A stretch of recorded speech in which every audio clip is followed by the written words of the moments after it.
petite précision que je voulais ajouter, ça m'a popé ce matin. Faites attention quand vous accompagnez des gens avec des animaux qui sont malades, des animaux qui sont peut-être même en fin de vie, ok? Ou qui ont des problèmes X, Y, Z. Faites super attention parce que oui, l'animal peut dire qu'il a mal là et tout. Ça, ce que l'animal dit, c'est valide en soi, là. Mais faites très attention à ne pas diagnostiquer, même juste estimer, ça pourrait être... Non. Non. Tu dis mot pour mot ce que l'animal te communique. Douleur, symptômes, whatever qu'il ressent. Parce que ça peut aider un vétérinaire à diriger son diagnostic. Il y a de plus en plus de vétérinaires qui sont ouverts à la communication animale. Je l'ai expérimenté moi-même. Ma lapine puce, elle avait eu un accident, puis j'avais utilisé la communication animale. Dans le temps, c'était ma mentor. J'étais vraiment trop sur les émotions. Puis tu sais, ça nous avait aidé à nous diriger un peu. Fait que ça, A1. Mais il n'y a pas de « Ah, je pense qu'elle a la mâchoire fracturée » ou « Je pense qu'elle a un cancer ». Non, vous dites pas ça.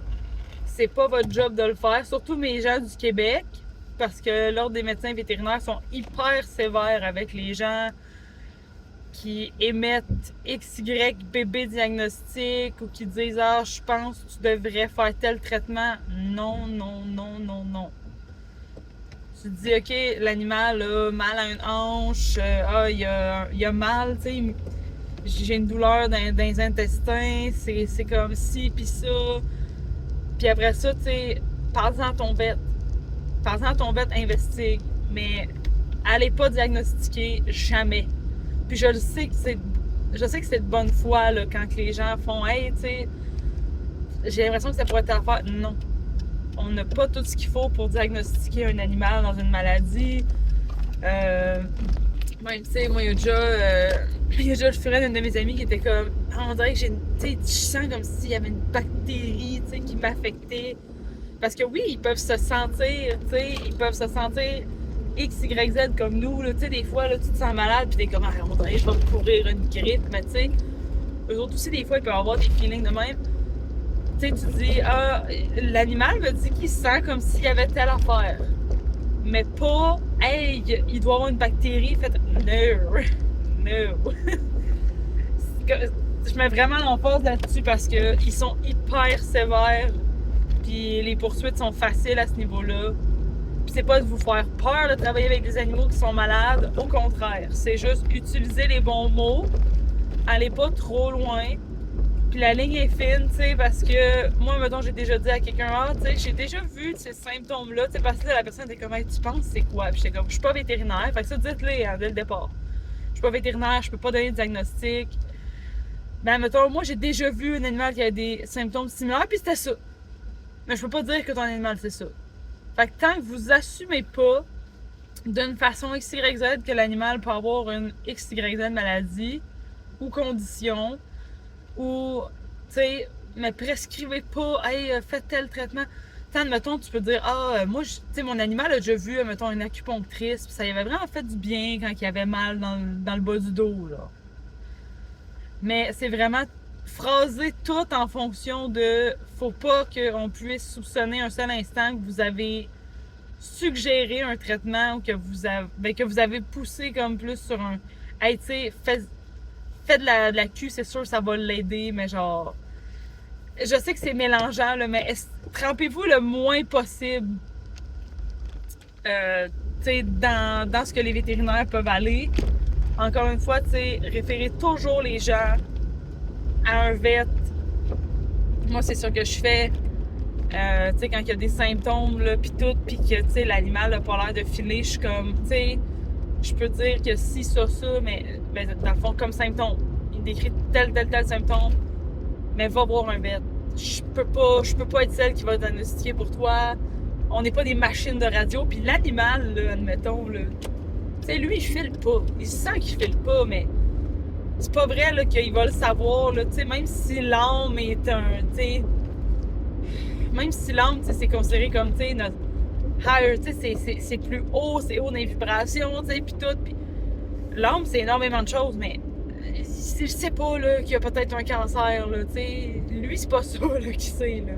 Il sait juste que il a mal aux intestins, ça fait mal quand il va aux toilettes, admettons, puis ça se peut que ce soit, mettons, on va dire un cancer de l'intestin, ça se peut que ce soit pas ça. Mais tu sais, lui, il va pas être genre, ah oui, je me rappelle d'avoir mangé une plante, puis là, ah shit, j'ai mal au ventre. Tu sais, des fois, ils vont dire, ah, j'ai mangé quelque chose de drôle, tu sais, puis là, ils peuvent envoyer une image. Bref, tout ça pour dire que faut pas essayer d'aller dans tout ce qui est diagnostic et compagnie, ok? Ça, hyper important. Il y a autre chose aussi. Je veux dire, ça, c'était le main point, là, tu sais.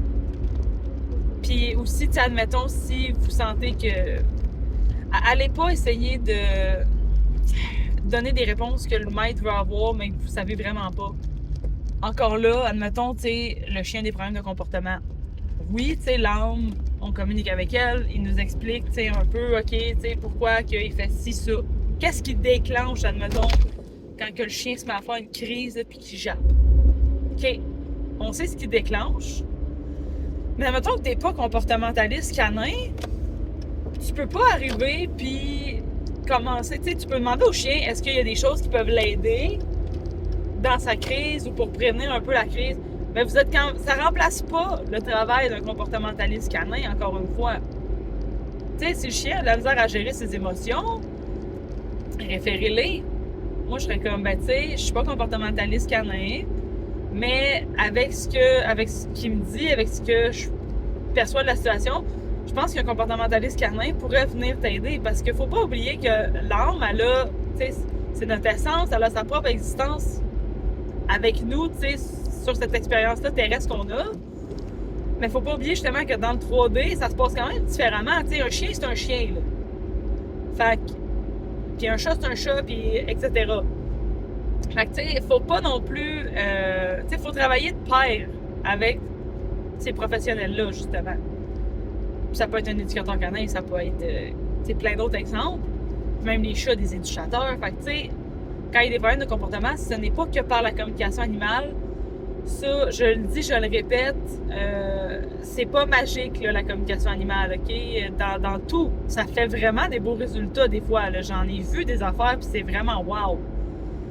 Puis, mais tu sais, c'est pas un miracle à chaque fois, là. C'est pas, hey, t'as parlé avec l'animal, puis là, stick, il chie plus sur le tapis de l'entrée, là. Ça s'est fait de même. Il y a des animaux avec qui ça va aider à faire des déclics, ça, c'est vrai. Mais promettez pas non plus que la vie va changer upside down et que l'animal n'aura plus jamais de problème de comportement. C'est pas ce que vous venez faire. Vous êtes un communicateur, vous recevez puis vous transmettez des messages. Vous aidez le propriétaire à comprendre l'animal, vous aidez aussi le propriétaire à s'adapter. Il y a plein de choses, puis ça peut être vraiment gros, là. Tu sais, je dis ça comme si c'était pas grand-chose, mais vraiment, j'ai aidé beaucoup de propriétaires à mieux cohabiter avec leurs animaux. Puis finalement, ils ont même pas eu besoin d'avoir l'aide d'éducateurs ou d'éducateurs. Mais ça ne les remplace pas dans certaines situations. Il ne faut pas oublier que ces professionnels-là existent pour une raison, puis c'est super important, de les référer. Si vous voyez que vos connaissances s'arrêtent là, ben référez-les à quelqu'un qui va pouvoir continuer à les aider. Au lieu d'essayer de leur donner des solutions, puis mettons, sortez pas de votre champ de compétences. C'est ça que j'essaie d'expliquer. Mettons, moi, je m'y connais beaucoup dans le domaine des chevaux. Fait que, tu sais, quand je parle à des propriétaires qui ont des chevaux, c'est sûr que je suis capable de donner davantage de trucs parce que j'entraîne des chevaux, tu sais, j'ai eu un élevage, j'ai de l'expérience. Puis c'est ça qui est intéressant aussi avec la communication animale, c'est quand tu continues à te former au niveau comportemental pour les animaux, ben c'est que tu peux continuer plus loin. Tu sais, on peut pousser plus loin dans nos communications, ça c'est vrai. C'est pas mandatoire. Puis t'es pas obligé de tout connaître les animaux, là. Je veux dire, à un moment donné, moi je suis pas comportementaliste de lézard, là. Tu sais. Puis c'est pas de quoi probablement dans lequel je vais pousser. Qui sait? En tout cas, pour l'instant, c'est pas un plan que j'ai, là. Fait que c'est pas parce que t'es pas comportementaliste ou que t'entraînes pas ou tu sais, des trucs de même que tes communications animales seront pas intéressantes. Je dis juste, justement, arrêtez-vous là où vos connaissances s'arrêtent. Parce que des fois, on a tendance à vouloir bien faire, puis mieux faire, puis mettons même aller sur Google, des trucs de même. Tu sais, ou même, il y a des animaux, des fois, je leur demande s'il y a des huiles essentielles, des trucs de même, tu sais, qu'ils voudraient intégrer dans leur... tu sais, parce que l'aromathérapie, ça marche super bien pour plusieurs animaux. Puis là, il y en a qui me sortent des huiles, des huiles essentielles, là. Mais je rappelle toujours au propriétaire, tu sais, il m'a dit, c'est ça.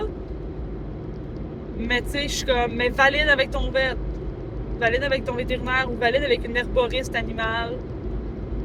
Qu'est-ce qui serait le mieux, tu sais, pour l'espèce de... Tu sais, parce que vous savez jamais. Vous savez jamais, tu sais. Mettons, tu vas voir sur Google, pis t'es comme, oh ouais, tu sais, ça a l'air affûté. C'est aussi niaiseux que des fois, y a-tu une race qui est plus sensible? Y a-tu une introduction, des fois, à faire? Tu sais, c'est vraiment sensible comme sujet, là. Fait que référer les gens à des professionnels.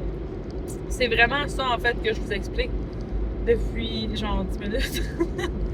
Mais ça reste que ça aussi, c'est une partie hyper importante dans notre travail de communicateur, de pas aller plus loin que ce qu'on est vraiment capable d'aller. Puis aussi, des fois, comme je dis, de pas... Mettez-vous à la place du propriétaire, justement, aussi. Tu sais, des fois, de supposer des choses, ça fait juste les faire stresser plus. Puis l'animal qui peut déjà ne pas filer va ressentir les émotions de son propriétaire en plus, parce que les animaux canalisent énormément nos émotions. Puis les émotions négatives, il y en a qui ont beaucoup de misère à s'en débarrasser, à s'en cleaner, tu sais. Fait que là, ils restent pognés avec ça, puis des fois, ça fait juste empirer leur état. Fait que de ne pas supposer, justement, ça va garder un niveau de stress relativement plus bas. Ben, tu sais, des fois, ils sont déjà assez stressés de même, justement, là. Fait que, tu sais, c'est pour ça aussi. C'est pour le propriétaire et l'animal, ça sert à rien d'ajouter des stress supplémentaires, mais de leur offrir des solutions. Puis si vous avez aucune idée de solution, ben, tu sais, c'est correct aussi d'expliquer que, admettons, là, je sais pas, si tu penses pas que le chien pourrait avoir un éducateur ou des affaires de même, tu dis juste, ben, tu sais, si la personne continue de poser des questions, ça se dit. Mes connaissances sur les chiens s'arrêtent pas mal à ça. Tu sais, moi, je suis là pour te transmettre ces messages, mais je vais pas te dire des informations qui sont fausses. Il y a personne qui va te dire, ben là, t'es donc ben conne ou cave. C'est bien plus pire que si t'essayes de pondre de quoi pis que c'est de la grosse merde. Puis après ça, la personne, elle va être genre, hey, ce style-là, genre, il m'a dit de la merde. Puis là, j'ai essayé des trucs avec mon chien, pis c'est pire, ou ça va vraiment pas mieux. Puis, tu sais, allez pas plus loin. Si vous sentez que vos connaissances sont dépassées, allez pas plus loin. Ça, c'est quoi qu'on m'a appris. J'ai appris, entre autres, au cégep, dans mon cours de vente. C'est super niaiseux, mais tu veux que les gens aient confiance en toi. Puis toi aussi, tu vas avoir confiance en toi.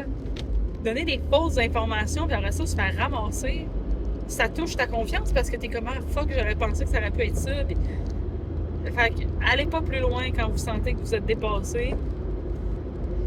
Puis après ça, ben, tu sais, comme je dis toujours, si la personne, elle essaie de pousser pour avoir des infos au niveau de la santé ou au niveau vétérinaire. Puis oui, ça coûte cher un vétérinaire, mais ça coûte cher être vétérinaire. Fait que référer les gens, puis moi, il y en a déjà une que, tu sais, à reposer des questions, faire reposer des questions, puis à un moment donné, j'étais comme, tu sais, j'ai dit à ce point-là, j'ai dit, tu sais, il faudrait avoir un éducateur. Moi, je n'ai jamais répondu. Elle était peut-être fâchée, ou je sais pas, ou peut-être qu'elle a fait, ah oui, c'est vrai, tu sais, puis elle a été contacter quelqu'un d'autre. Mais tu sais, à un moment donné aussi, quand votre communication est faite, tu sais, si vous vous sentez down, de reposer une ou deux petites questions à l'animal, parce que la propriétaire, tu sais, il trouve qu'il y a des trucs qui sont pas tant clairs. Ça, c'est à vous de choisir. Moi, je le fais. Mettons, c'est surtout quand il est comme, ah, je comprends comme pas, puis après ça, tu sais, je comprends, ok, tu sais, j'avais peut-être pas poussé cette question-là dans le bon sens pour que le propriétaire soit satisfait. Fait que, tu sais, j'y retournais. Mais à un moment donné, là, s'il vous demande de reposer 10, 15 questions, ça, c'est à vous de décider si vous voulez retravailler ce temps-là supplémentaire sans vous faire payer, oui ou non. Ou, fait que ça aussi, ça va être à vous de voir là, comment vous voulez gérer ça. quelqu'un s'est fait arrêter par la police.